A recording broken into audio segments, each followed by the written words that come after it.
How does that saying go? Consistency is the mother of mastery? Well, if that's so, then our hero clearly deserves a black belt in Counter-Strike. Let's even make that 3 black belts. First, for stopping Navi's era with fnatic way back in 1.6. Second, for winning a major, Intel Grand Slam, Katowice, and Cologne in CSGO. And third, for securing the first big tournaments in CS2. Don't forget to leave a like and subscribe, because you're watching CYBERSHOKE, and this is the story of Finn Karrigan Anderson.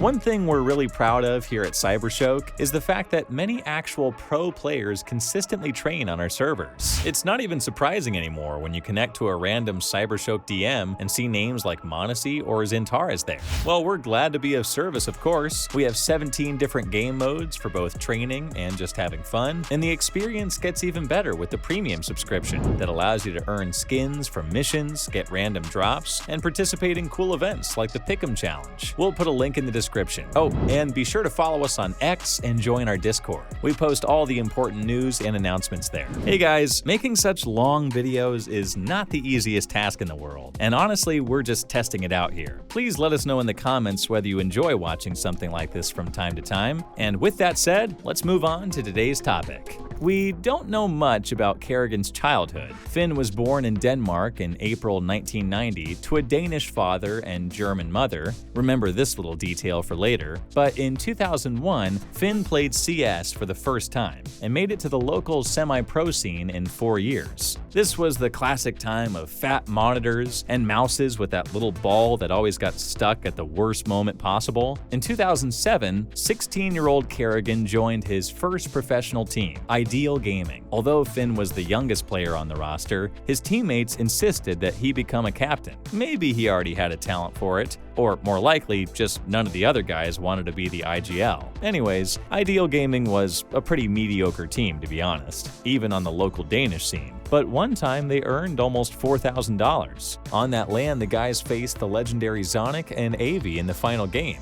and lost miserably, of course. In 2008, Karrigan was invited to Gravitas, and it was clearly a step up for him. Our hero joined Karrigan and KK, pretty strong and well-known Danish players at that time. Their first tournament together was a Code 5 in Moscow, when the guys lost to Doja and Overdrive, taking 16th place and coming back home with nothing. But that trip to Moscow left a big impression on Karrigan, and he knew that he could learn a lot from Gravitas. But the desire to play with his own friends was stronger, so he left and started gathering his own roster. Finn invited 3 guys from his former team IGL Gaming and Freeze. The guys decided to call themselves teammates, and since they didn't have a sponsor, they had to pay for a boot camp out of their own pockets. But Karrigan remembers those times as one of the happiest periods of his whole career, because they weren't just teammates, but actual friends. In 2008, our young team suddenly made a big splash in Counter-Strike, winning the legendary MTW at the DreamHack Summer 2008 qualifier. Just think about that. MTW was the only Danish team with an actual contract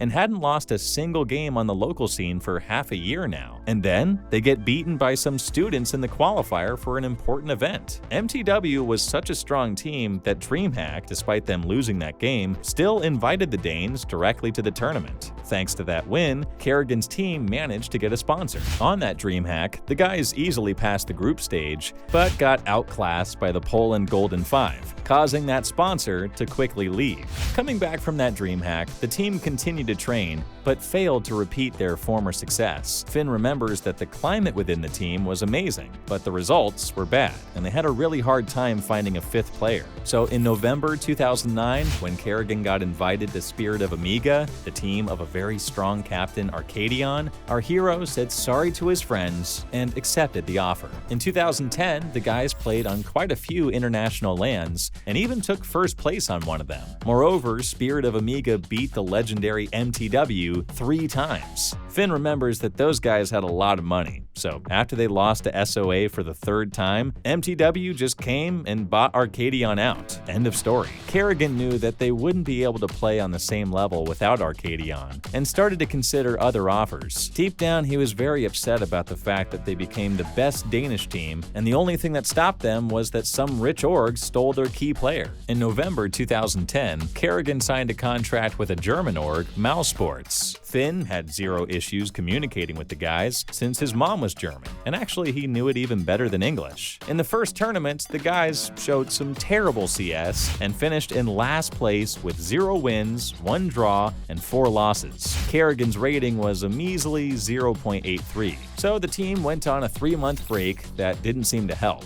Their results were still bad afterwards. The only good thing was that Karrigan came back to beast-level performance and finished many games on top of the tab. So it's no surprise that when GOB decided to return to the team, MOUZ didn't think for a second to take him back. As a result, in the summer of 2011, the guys made 2 changes and decided to skip Game Goon, a big tournament in Spain. But Karrigan was allowed to go there with ESC. The guys took 2nd place, beating legendary fnatic and Na'Vi, and Finn became the 3rd best player of the whole event. The first real test of the new MOUZ roster was World Esports Games in South Korea, where the guys finished in 5th place out of 16 teams. In that tournament, GOB made Karrigan play op, for which our hero will be very grateful for in the future. In general, MOUZ started to perform well. They regularly beat some strong teams, and Karrigan himself was one of the best players in almost every event they played on.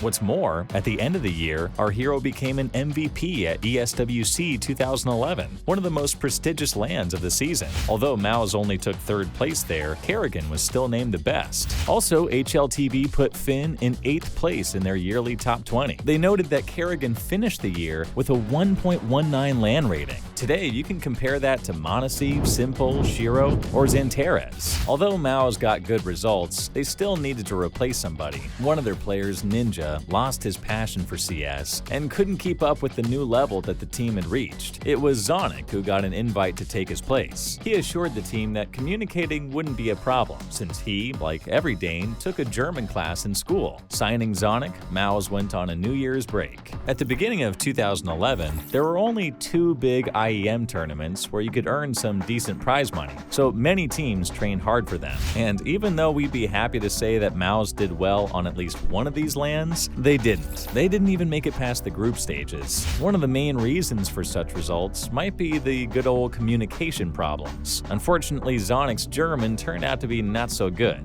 and MOUZ had to mix German with Danish and English. No wonder nothing good came of that. The organization responded to this in a very unexpected way. MOUZ officially stated that today's audience is losing interest in CS and switching to StarCraft, League of Legends, and Dota 2. So the org disbanded the team and left Counter-Strike to focus more on other kinds of games. Hearing that, Zonic stopped playing professionally and left CS for more than 3 years. But Karrigan didn't want to give up his career in this dying game and joined fnatic.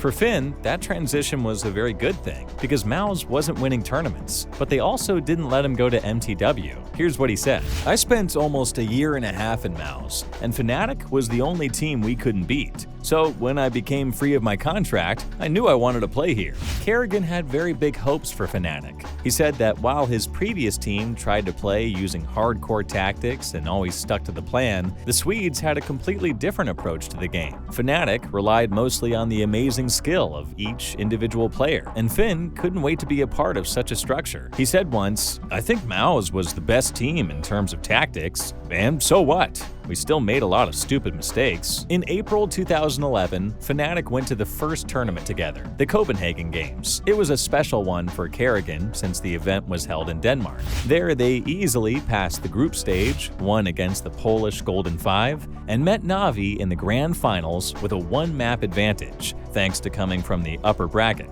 Winning the second map with a 28-25 score, fnatic had won the whole event. After a few months, Zist left the team to create Ninjas in Pajamas. fnatic replaced him with Fire, counting on the fact that this guy was an in-game leader in the past. But when they lost a media game at the advertisement event in Iran, Karrigan understood that this idea had no future and became Fnatic's captain himself. In the second half of 2012, Fnatic became the best team in the world in 1.6. It was them who stopped Navi's era, beating them in 3 big finals that year. Karrigan remembers that at one point, they even stopped playing Prax, since they easily defeated any team. There was also no point in creating new strats, because if someone managed to find a key in their playstyle, they would just switch to run and gun like on FPL and still manage to win. Such good results led to Fnatic having a very busy schedule in 1.6, so they started to train in CSGO quite late. Also, the guys themselves didn't really like the new version of CS. Karrigan, for instance, said that he's not a fan of CSGO, and he was sad about 1.6 not having tournaments in the future. Here's a little story that will help you understand how powerful Fnatic was at the end of 1.6. Let's take a look at DreamHack Winter 2012, one of the very first tournaments in CSGO. To be honest, the guys went there only because they got a direct invite, and didn't have much hope for themselves because the other teams had already trained in CSGO. But in one of the games, Fnatic faced the legendary Polish ESC. Fnatic players had like 30 to 40 hours in CSGO, consisting mostly of games they just did for fun, while the Golden 5 had more than 200 hours of efficient training. And what do you think happened? Fnatic still crushed them. So it was no surprise to anyone when Fnatic won the last big event in 1.6. From June to October 2012, they didn't lose a single official match in this game. Fnatic did very well for themselves, but in December, Karrigan and Modi suddenly left. The community was obviously stunned by this news, and no one could understand why the strongest team in the world was saying goodbye to 2 players. In an official announcement, Fnatic stated that their endgame is not to hold specific players, but to maintain a good atmosphere within the team. Karrigan himself later said that he felt like he wasn't in the right place. So, what team did he end up joining? Well, it was none other than MOUZ. These guys saw how hard Valve tried to make CSGO work and decided to come back to this game. Karrigan said that he was glad to be back home. Not many people know this, but Karrigan was actually facing a very hard choice back then. On the one hand, he moved to another city to get a degree in business management, but on the other, he really didn't want to say goodbye to CS. Finn decided to try and make them both work. And it's very important to understand one simple thing. As an organization, MOUZ came back to CS with a very strict goal in mind, and that goal was to develop German CS. It was vital for them to create the best German team and represent their country at international championships. Danish Karrigan was invited only because he knew German and played in MOUZ earlier. The whole transition to CSGO was a hard task for every org, and MOUZ made it even harder for themselves by having such restrictions. And sadly, it didn't do them any good in the end. From one tournament to another, MOUZ failed time and time again. Even on a local ESL Pro Series Germany, the guys only took 3rd place. Unfortunately, we don't have the recording, but in the final game of that event, when MOUZ already didn't have any chance to take 1st place, one of their players, Troubly, started to buy some strange guns and just run around with them on the map. When asked about this, he responded, "If a gun exists in CSGO, it means I can play with it. What, are you saying Negev isn't a weapon? What did I do wrong?" A couple of minutes into that interview, the journalist said that MOUZ fought a lot during the final game. "I don't know what you saw. We're fine." That's what Troubly had to say. And then suddenly announced that he's retiring from CS, and mousesports as a team was disbanded. It's likely that Karrigan, who was the captain of the #1 team in the world just 1 year before, wasn't very happy about taking 3rd place in some local league. He finished his journey in MOUZ with a 1.14 KD and was a good fit for any Scandinavian team. On May 20th, 2013, Finn came back to Fnatic, whose results had gotten a lot worse after transitioning to CSGO. Here's what Karn, one of the Fnatic managers, had to say about it. "After a long internal discussion, we decided that our team needs a strong captain who will unveil the potential of other players. Everyone had pretty high expectations about that team, because it was basically basically that fnatic 1.6 roster with just one exception. The new player was young ZipX, but sadly, the team failed to repeat their success from 1.6. On the contrary, the results were mediocre at best, and only the semi-finals in Cologne stopped what seemed like a never-ending losing streak. But that wasn't enough hardship, and in July, the team got disbanded, and all the players went their own way. ZipX, for instance, joined Dupree and Device in Copenhagen Wolves. That moment is widely considered as the creation of the strongest team in Counter-Strike history. Karrigan didn't have any luck in finding anything better than just joining another local German team. It was Playing Ducks, and you probably know some of its players. Tabson is playing for Big right now, Chris J was a MOUZ superstar back in the day, Kirby has many games on HLTV, and Legia trained a lot of good teams. We suppose that now you're starting to notice a kind of pattern in all of this. Karrigan switched teams again and showed poor results again. Yes, Finn won a German ESL Pro Series, something that he couldn't achieve with MOUZ, but that was still no comparison to what he achieved during his time in 1.6. So yeah,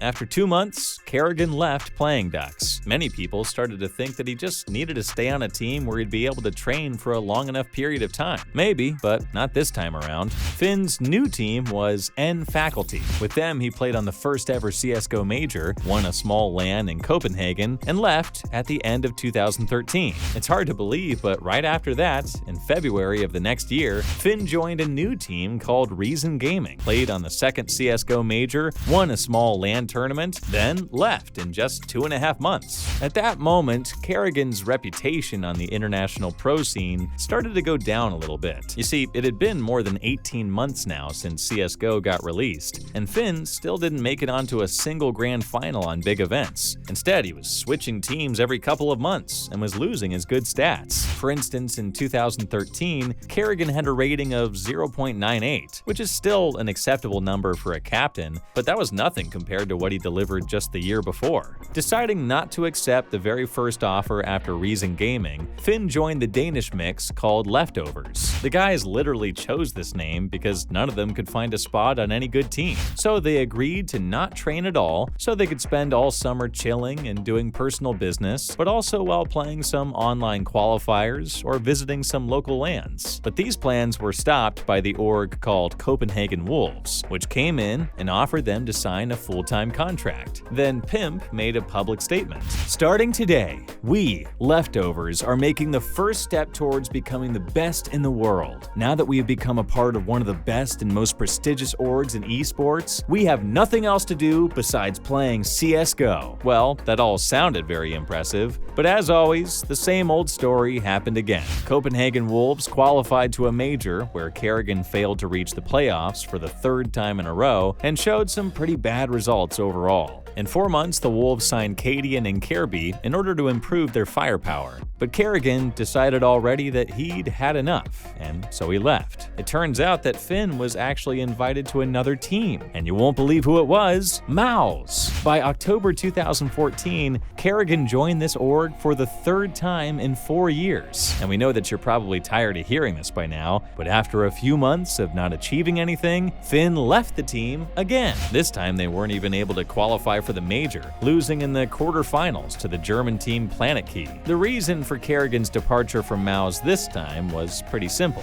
Ga-B came back, and everyone understood that he would be their new IGL. When Finn was told that he would be kept in the team as a rifler, he didn't even want to try that and left first, knowing that he makes the most impact only as a captain and a leader, not as some kind of run and gun guy. Around New Year's, Karrigan got the very thing he had been waiting for such a long time, an actually decent offer to join a team that's consistently playing on the Tier 1 level and visits every big LAN. What team was that? Well, do you remember that in 2013, Karrigan played with ZipX and fnatic, and that they parted ways after the disband? Well, Zip started playing with Device and Dupree, and the guys formed an amazing trio. Slowly but steadily, they climbed their way from the bottom of the Tier 2 level and reached the semi-finals of 2 majors that year. Sadly, by the end of 2014, the guys hit somewhat of a dead end. The stats of their legendary captain Fetish were getting worse and worse. His KD that year was 0.85, and everyone knew that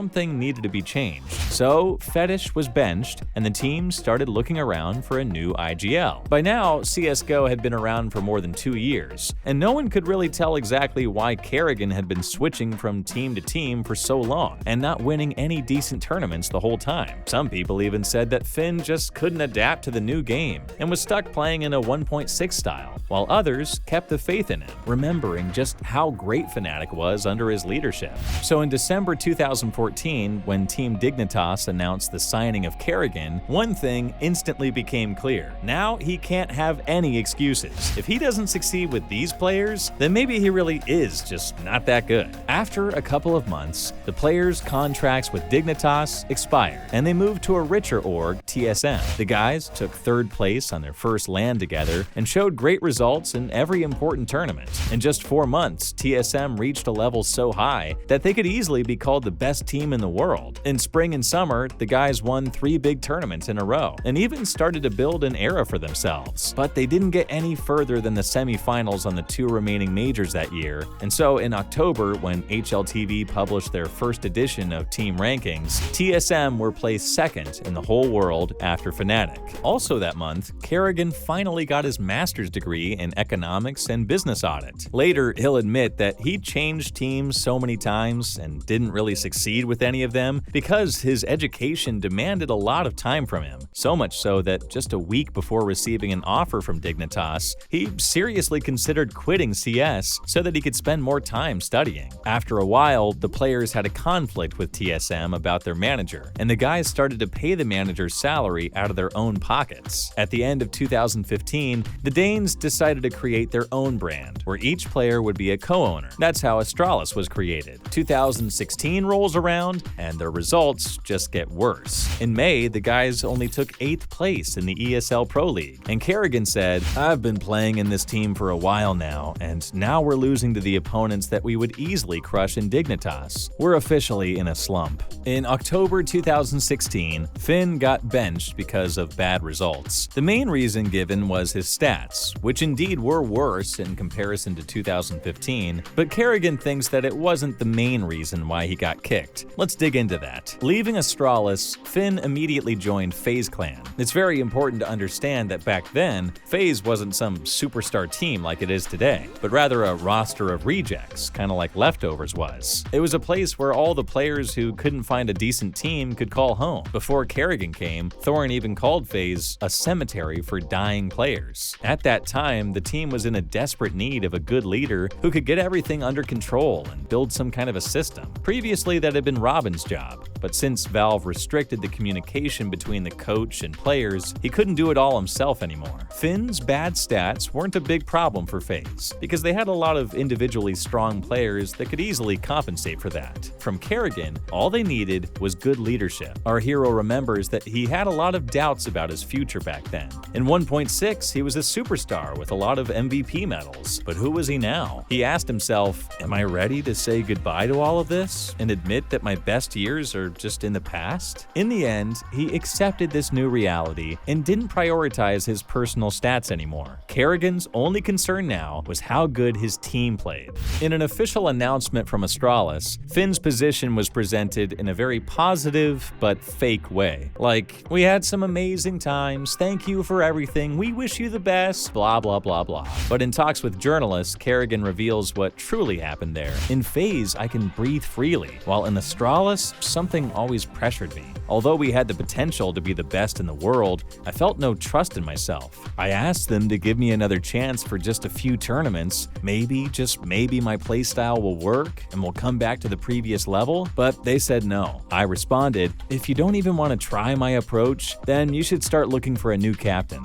And I immediately got benched. As a player, I forgot what it's like to feel comfortable and safe and just enjoy Counter-Strike. Now, I'm in a team that is doing everything everything for me, and more importantly, has a lot of trust in me. Here, I can make any decisions and know that they will be respected and not doubted. Karrigan used to joke that now he's in a team where people have forgotten what it's like to play with an actual in-game leader. The brightest example of this was AZ, who in Finn's words, oftentimes just didn't know what to do on the map. In just a couple of days though, Karrigan assigned him some base roles and positions to play, like a connector on Mirage, and AZ immediately started playing a lot better. Sadly, the team had one problem that could only be fixed by changing a player. Here's how Finn described it. In FaZe, we had 3 people with strict role requirements: AZ, Rain, and Jacob. If I didn't give them proper roles, they wouldn't unleash their full potential. I, as a player, always took unwanted positions, and I'm more than happy to help my team in such a way, but I needed one more person who could do the same. I couldn't find the key for how to fit Jacob in my system, so we moved him to the bench and took Kiyoshima. FaZe's results with Karrigan were pretty mediocre. Yeah, they solidified themselves into the top 10 and made it to the playoffs on the major in January 2017, but they still hadn't shown anything outstanding. That all changed in February though, when the organization bought one of the most important players in its history. We assume you know who we're talking about. Karrigan said once, "We were lacking a player like Device, Snacks, or coldzera who will always make a lot of frags. For us, NiKo became that person. He could put everything into his hands, and even call something out." In the future, Karrigan went on to say that he did the right thing by choosing NiKo over Scream. He will confidently call Kovac the best player in the world, and add to that he had so much trust in Nikola that he could send him to another part of the map to be a second caller.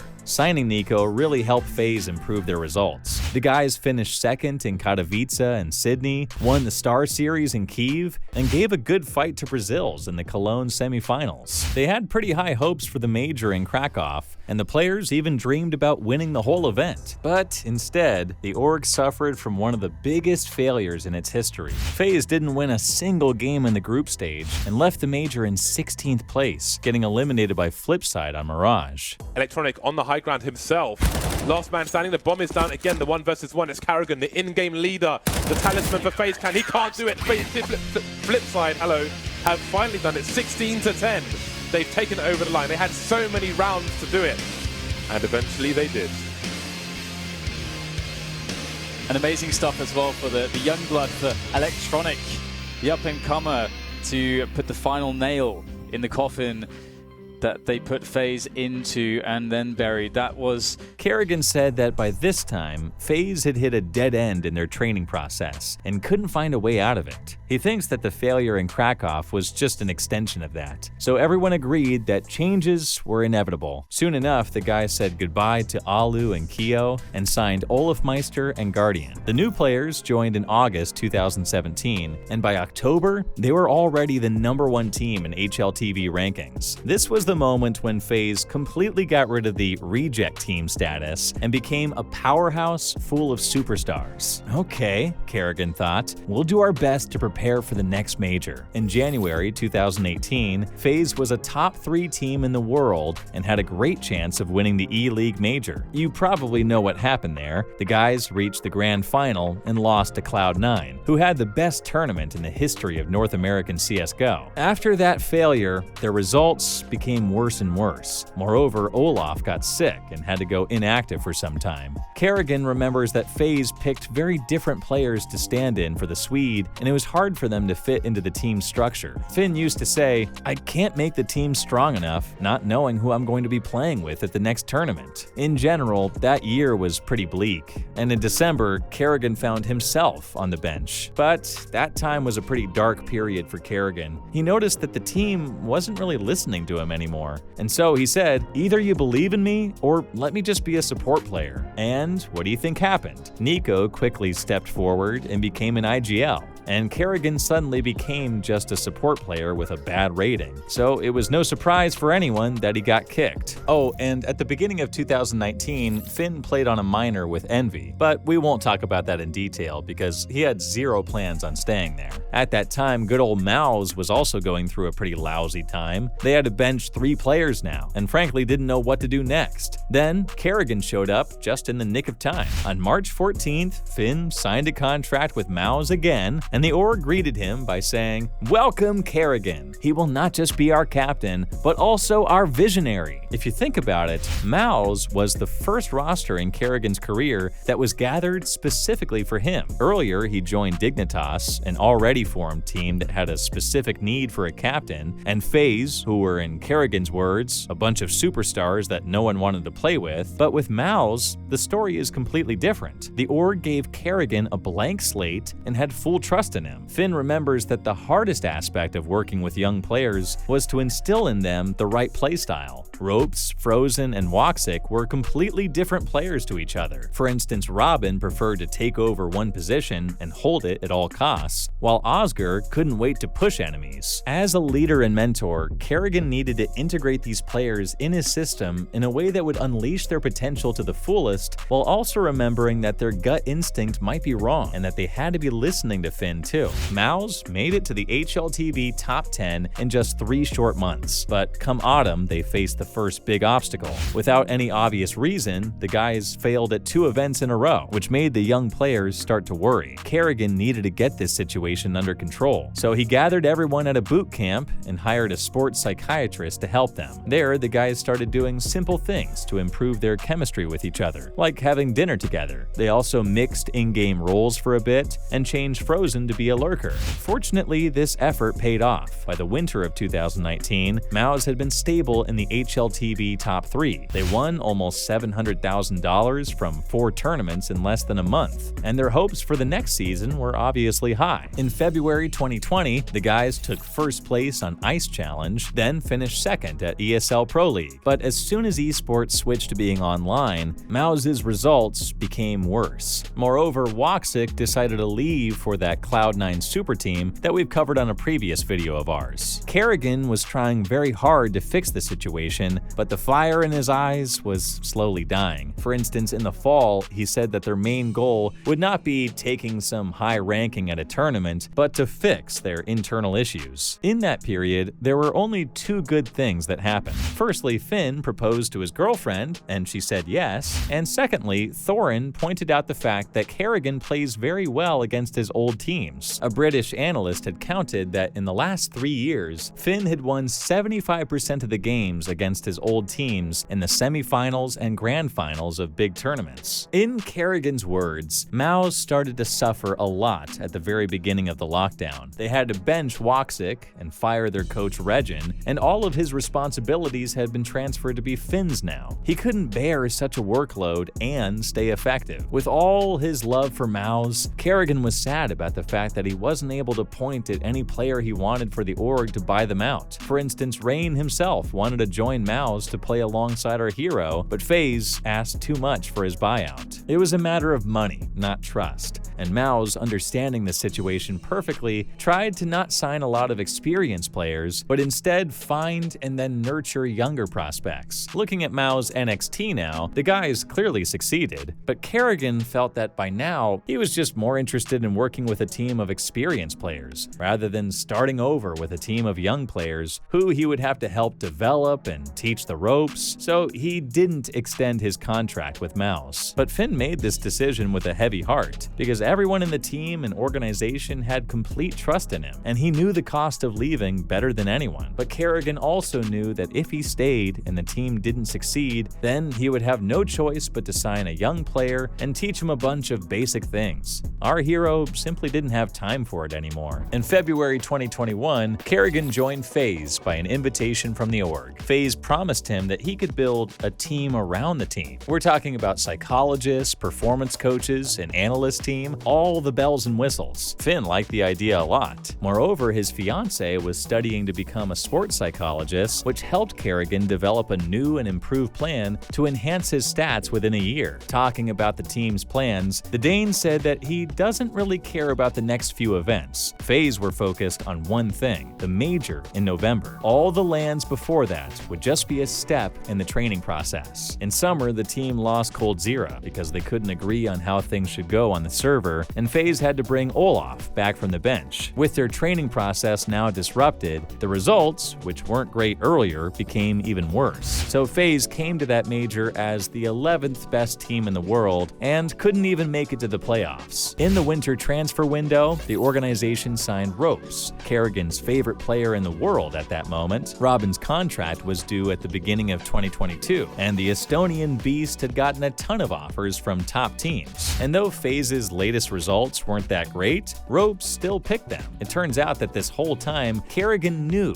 that one day he was going to sign Robin, so he kept in touch with him. Well, his secret plan worked. Karrigan had very high hopes for the next season. His individual skills were indeed better thanks to that plan he developed with his fiancée, and with the combined firepower of Ropes, Twists, and Brokey, it was possible to defeat pretty much any opponent. Moreover, Karrigan was sure that these three would make it into the yearly top 10 by HLTV, and he got that almost right. Brokey was placed 6th, Ropes 8th, and Twists 11th. Finn used to say that he couldn't help but smile seeing how perfectly the guys played together. Their first LAN event, IEM in Katowice, turned out to be a big success. FaZe went there with a stand-in, but managed to not lose a single map in the playoffs, coming in at 3rd place in HLTV rankings. And in April, when the guys won ESL Pro League, they were for sure the best team in the world. And well, you know what happened in May. Karrigan finally lifted a major trophy.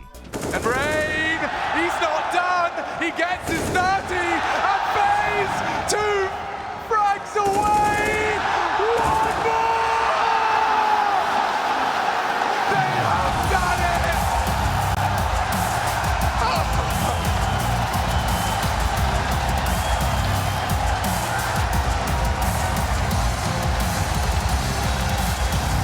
Karrigan replaced Zeus as the oldest major winner in Counter-Strike history and celebrated that win with a wedding in August. Until October, FaZe were the #1 team in the world. By the end of the year, they also had won in Cologne, and people used to joke that Karrigan speedrun CS, securing the major, Katowice, and Cologne all in 1 year. Sadly, the team finished 2022 with some bad results. They failed at the major, and Brokey and Rain showed their worst performances that year. It's still unclear what really happened with FaZe, but the main thing is that in 2023, they came back stronger and won the ESL Pro League. It was the last event to secure $1 million from the Intel Grand Slam, and Karrigan made it to the top 10 CS players by prize earnings. In the second half of 2023, FaZe got themselves into another scramble and finished 3 events in a row in 9th through 12th places, but fortunately they trained a lot in CS2 and managed to win the first big tournament in the new version of the game.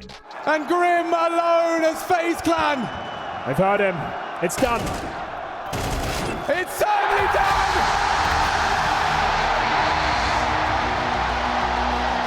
Breathes that in. A sound he'll never grow tired of. FaZe Clan, quiet this year, but coming into the new game. It turns out that IEM in Sydney was just the beginning of FaZe's victory streak. After that, they won an online tournament for $500,000 and became the champions of CS Asian Championships. In other words, FaZe became the first #1 team in CS2. Sadly, the team had to make a replacement. Even though their results were impressive to say the least, Twist still wanted to leave for Liquid, so FaZe had to bid farewell to him and sign Frozen. That way, the Golden MOUZ core was reunited again. But we're excited to see how the guys will play with an updated roster. Obviously, Karrigan is not the player you pick for making an hour-long frag video. Moreover, you can't really call him the best captain in CS history because, well, there's Glaive with 4 major titles under his belt. But Karrigan's standout trait is his consistency. Just think about it. He's the only person in the world who had a top-tier career in 1.6, then won every big title in CSGO, and now has secured 3 S-tier tournaments in CS2. You really can't say that about any other player. Do you agree with us saying that Karrigan is the most consistent player in the history of CS? Let's chat about it in the comments. And as always, don't forget to leave a like and subscribe if you want to see more content like this. Bye for now, guys.